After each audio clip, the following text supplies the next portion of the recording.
how do you build an agency that allows you to live the dream that you have for yourself, for your family, for your community, for your team, while at the same time helping your clients knock it out of the park and doing it all profitably? These are the big questions that we tackle here on the Agency Journey podcast. I am your host, Andrew Dembski. Now let's get to it.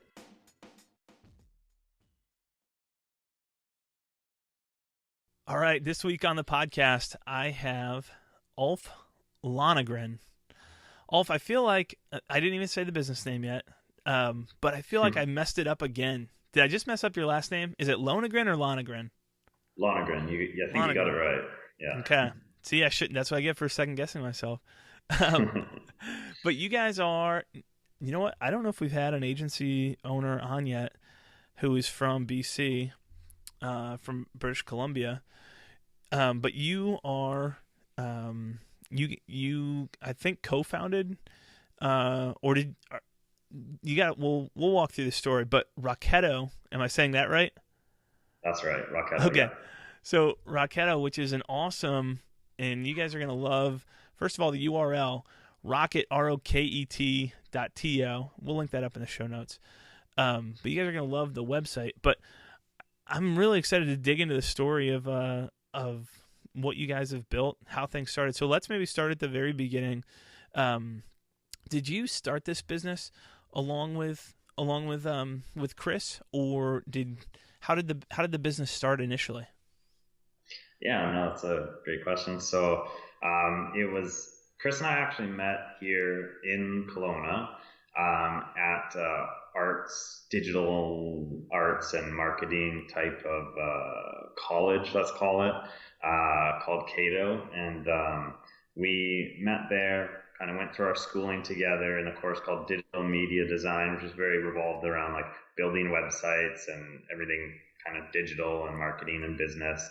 And then we both exited school and got into the workforce, and I got a job as a web developer / designer, and Chris went on to get a job as a digital marketer specifically. So he wasn't building websites or anything like that, and that was kind of how we met. And then after our time in the workforce for a bit, kind of honing our skills and learning our different areas of expertise, we stayed in touch. He was actually in Vancouver. He moved cities, but we stayed in touch. And when the time came around, we both had been talking about it for a while and figured, hey, it's time to start up our own business, and that's what we did. And it happened. That's awesome. Yeah. So you just mentioned to me that you guys were doing a lot of web design and custom design for people, and then joined the HubSpot Partner Program here just in 2017, right? Yeah, that's correct. It's been a short but very engrossing experience so far already. Yeah. So if we look at, I guess, just to kind of understand the background of or a little bit more info about where the agency is right now, in terms of the types of services, and maybe one of the easiest ways I think to kind of break it down is just in terms of maybe revenue buckets, or in terms of type of clients doing what. Is most of the business still coming from like web design projects, or are you starting to shift towards either growth-driven design, retainers, which obviously is still very much related to web design and largely web design, or inbound retainers or partnerships, or what's kind of the servicing model? Yeah, no. So you've caught us in a funny place, because it's kind of very much a transitional period for us where, we've been in business for 8 years. Like, we're not by any means a new agency. However, we do feel very in our infancy when it comes to inbound marketing, as well as things like growth-driven design, which is relatively new to begin with. But so to answer your question, our services are very much kind of split. I'd say about 50-50 right now between digital marketing and web design. And most of our web design projects are they're all traditional right now. So we're very much still on the traditional Yep. website kind of bandwagon. But that's not because we want to be. I'm already 100% sold on growth driven design. That is the future for Rocketo as far as the website side of things go. But as with any new kind of service offering, can take a while to implement. So we're still kind of figuring that all out before we jump 2 feet in. And on the inbound front, that's grown huge for us already, and I expect into 2018 is going to be much greater, and hopefully does surpass our web design side of things Right. quite a bit. That's awesome. I'm curious on the inbound side of things. So, our agency, Guava Box, we started a couple years after you guys did in 2011, and similar story. Like, started out really heavy on the web design side of things, and then made the transition into inbound. We knew from the beginning we wanted to do the content side of things. That was kind of a big part of our story prior to starting the agency. But the benefit of having some of those web design projects and existing clients, there was the ability to kind of go back to some of those. Has most of the growth on the inbound side been, obviously over 8 years, that tends to build up a pretty decent sized portfolio of companies. And in our case, we actually worked with a lot of companies who just they were too small to really be profitable inbound marketing retainers. We had a couple that worked out well, and then a whole bunch that just didn't make the transition successfully for us. But is that kind of how it's grown quickly, is from the past client base, or have you found it's a totally new set of prospects and customers? Yeah, actually, it's funny to talk to someone and be able to relate on this subject matter, but it was very much it's been pretty much the same for us. So while we still have a lot of those same older clients that we've had and we've been working with for a long time, but they haven't all been a good fit for inbound. Whether that was due to just company size or budget or things like that. Most of the inbound business that we've found so far has been from new clients, new business, that sort of thing. That's awesome. I think it's looking back at some of our early clients, they were, obviously in the moment, a huge blessing, but it was looking back, I think at some point you find some of these are a blessing and a curse. It was great to have the business at the time, supporting that and the business of that size, and I'm really bad at if I built something, I hate to walk away and say, I'm sorry, we can't help you with that anymore. But there were just clients that you have to cut ties with at some point, and it's just not the right thing for the stage of the business anymore. But that's always been a challenge for me, for sure. Actually, I got a funny quick story on that. In that, when we made this transition, a big part of this year as well for us has been having that say no when it's not a good fit mindset, rather than just taking on everything because you want to keep your business going. So that being said, there was a client of ours. He'd been a client for a couple of years, and our services with him had actually kind of dwindled over time. They didn't grow. They kind of went the opposite way. He kept pulling budget and that sort of thing. Mm-hmm. And it got to a point, we were getting into inbound, and we started thinking, we gotta cut ties if it's just not right. And so we reached out to him, and as politely as possible, we were kind of like, you want to cut budget once again, and we're just thinking at this point maybe it's not a good fit. We're really focused on working with businesses who are serious about growth, who are serious about their digital marketing, and they're looking for a knowledgeable partner with the experience to help them get there. So anyways, we kind of put it in a nice way and said, it might be best that you find another company to work with. And he comes back to us and he says, guys, let's get together for a coffee. And we're like, okay, fair enough. We'll get together, get in front of him in person. And we do. And it went the opposite direction, where he's like, so you guys want me to be more serious? Like what are you thinking? Like what kind of direction? Like, what does that mean? And we kind of spelled out inbound, our direction, and how that could work for his business. And the next thing we knew, we had him on a retainer with us, and like Wow, increased his budget. I don't know what it was, tenfold. So that was that's pretty awesome. awesome. Yeah, Yeah, that's the few and far between, but that's enjoyable when you get it. That's awesome, yeah, totally. man. So someone comes to you. This is, I think, for a lot of agencies who've kind of moved, especially moved into the inbound space. And it's like we've got what we were doing, and we've got this new service offering. Sometimes find themselves in a little bit of limbo. Somebody reaches out for something, and knowing where to start when you have multiple services can be challenging sometimes. How do you guys start client? Does every client engagement start the same way, or is it different between somebody wants inbound, somebody wants a website, or eventually growth driven design? How do you guys structure your client engagements? Are we talking from the very first interaction? Yeah. I guess basically kind of from that, like in that sales process, somebody reaches out and says, is it a different journey that you're taking someone down if they say, hey, I need a new website and I heard you guys were the guys to go to, versus I need to grow and solve this problem. How can you guys help me? Right. Okay. Yes and no. So the sales process, and typically that's me at this point in the game. That's me who's handling a lot of that. And during the first conversation, I mean, whether they say they need a website or whether they say we need help with our SEO, I mean, that's very common. Or they say, hey, like we want to run some AdWords, whatever it might be. I kind of try and always take a step back and I'll tell them that, like, okay, before we just start talking about the service, let's just take a step back and find out more about your business. Like, let's learn about your business. Where are you at? What stage? How are you looking to grow? What's the stage of your website? What's your social media presence? And where have you seen success? And where haven't you? And by finding all that stuff out, sometimes maybe they were right and they do just need a website.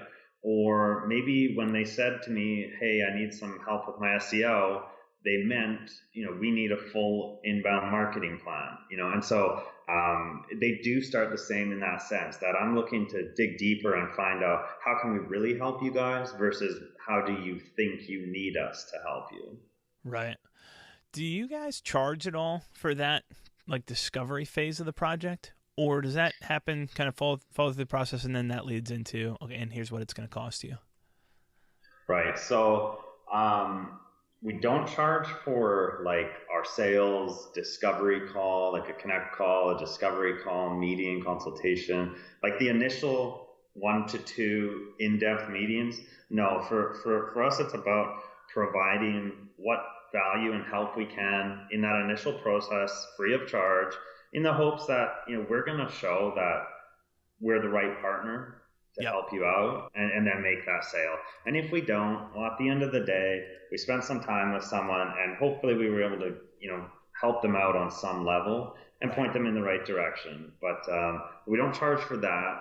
However, if it is something where like it's a complex project, let's say it's a complex website with many moving parts, or it's like inbound marketing, we do have things like with inbound marketing. We've got our inbound launch plan, which is kind of like it's the strategy phase, and that does cost money. And we do have with websites that are complex and do have a lot of moving parts, we'll have we might suggest to them, hey, how about we do a strategy phase up front to really dig into this and help you map out what the website architecture is going to look like, and then we would charge for that.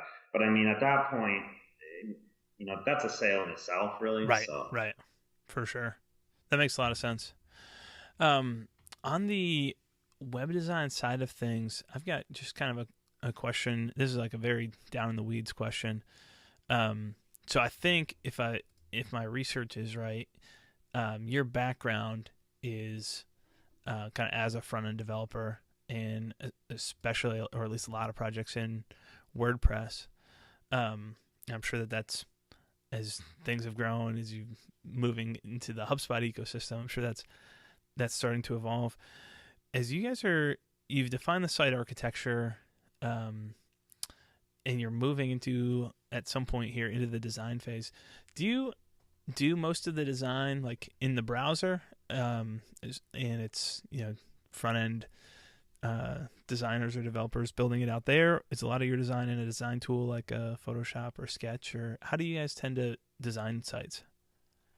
Yeah, I love your questions. They're awesome. So it totally depends. Mostly depends on things like the size of the project. So, and like the goals around that and that sort of thing. But for most, let's say, just for lack of a better description, smaller website projects, we do design in the browser. So Yep. we do start with wireframes, and I'm really big on that. I think that the time you put into wireframing, even for the simplest of websites, can go a long way to keeping a project on track. Just because of you get the clients and yourself on the same page as far as what content's gonna go where before you ever get into the design that way. So we will map it out and build out wireframes for the website, but then we will design it right live in the browser. However, for like a bigger website project, and that might just be it might be bigger in size, like actual size of the site, maybe number of pages, complexity, that sort of thing. Or it could just be bigger in like budget. So for example, the client might want to do specifically a full wireframes and then full on flat design process and really have that back and forth with revisions. And in that case, we'll be like, okay, let's not worry about designing the browser and about like the speed of our delivery so much.